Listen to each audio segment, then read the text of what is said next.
Hi, this is a demonstration for our web application called SysFlow.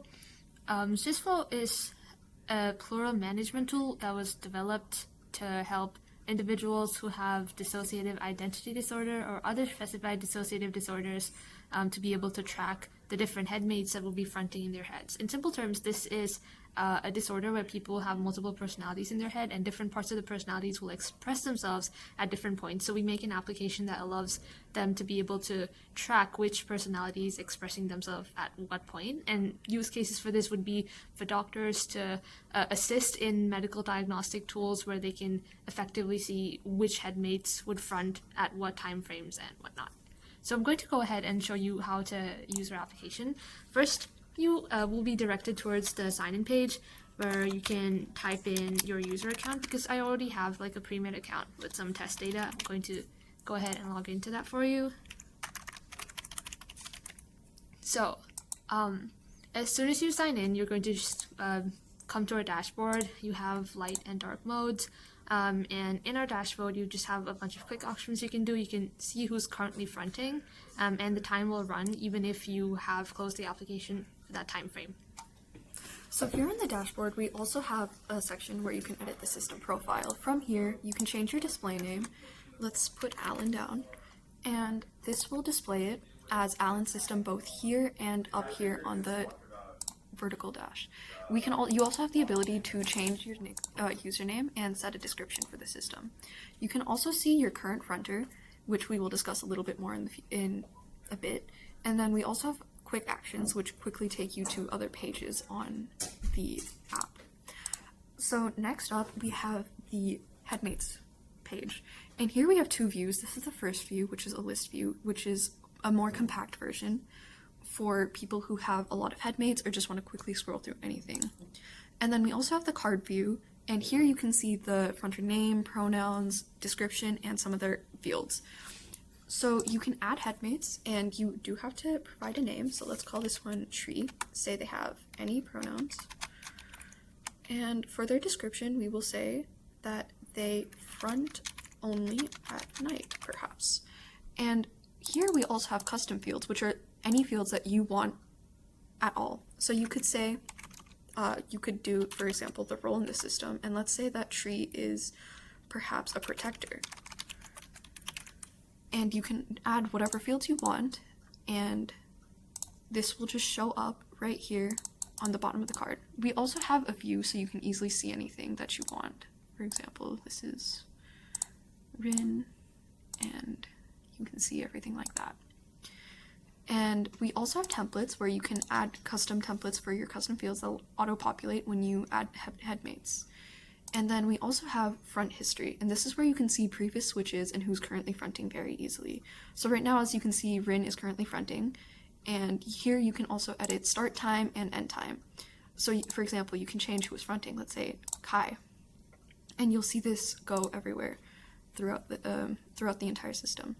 Also important, for changing front, we have these buttons, add to front and set to front. Add to front simply also adds that headmate to front.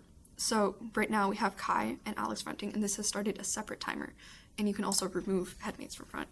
Setting headmates to front, what this will do is remove everyone else from front and set only that headmate as front.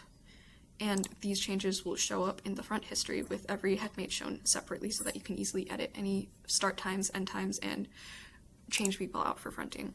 We also have analytics where you can see total switches, how many unique start moments, which means like basically how many switches you had, average switches per day and week, and your longest switch, your shortest switch. And you also have each headmate shown, the number of switches they had shown, the total amount of time they've been in front, the average amount of time they stay in front per switch, their shortest front, their longest front, and the percentage of time that they've been in front.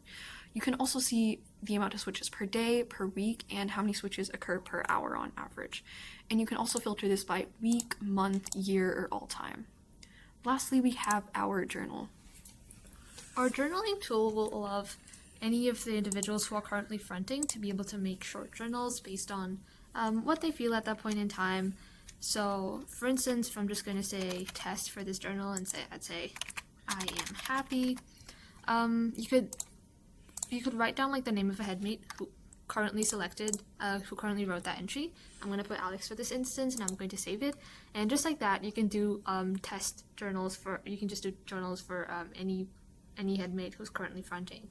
A feature of our journalistic tool is the ability to be able to anchor the hash of a journal entry on Solana.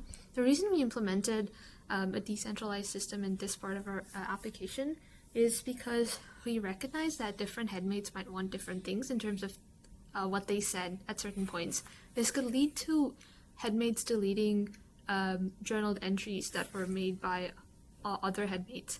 The result is misdiagnosis if it comes to the context of it being a medical tool that can help doctors evaluate whether different headmates do exist. To be able to overcome that issue, we allow headmates to voluntarily anchor the hash of the journal entry on Solana, which means there will be a timestamp for that transaction on the Solana network using its smart contract. And after you close that entry, you can just still save changes and go about it, and this transaction will be hashed. So even in due time, if another headmate wants to get rid of that entry, the transaction hash can still be accessed from the Solana chain, and it could serve as proof for different headmates existing at that point in time. Mm-hmm. Another use case for this is potentially if you have amnesia, because that is a common symptom with DID. You can see that these journals were here. You can see what was written in them. You can't see what was written in the deleted journals, but you can see that they were there. And just journaling in general can help with amnesia, which is why we implemented this in the first place. And yeah, we would like to clarify that this is not to be used solely as a medical tool. It's designed to help individuals who are plural, who have a system, to help them manage that. And it should not be used primarily for medical purposes. It is not designed for that. However, it can be used to assist in order to track what is going on in your head for psychiatrists, for yourself, for your doctors, but it is not primarily for medical use. And that should be it. Yeah, Thank you so for our much. demonstration. Thank you for sticking around.